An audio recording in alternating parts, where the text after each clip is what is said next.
Hi there, I'd love to show you this delicious but healthy creamy oatmeal made easily in microwave.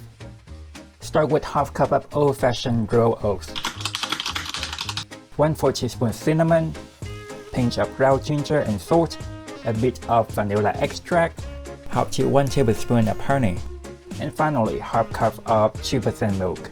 Microwave it at 50% power for 3.5 minutes. To do that, set the 3.5 minutes like normal, press power, then number 5 for 50%, then press start. Your microwave may be different, but you got the idea.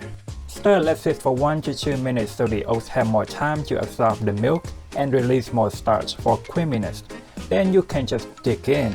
Add any toppings like berries or nuts as you like. And that's how you make the best basic oatmeal in the microwave. Enjoy!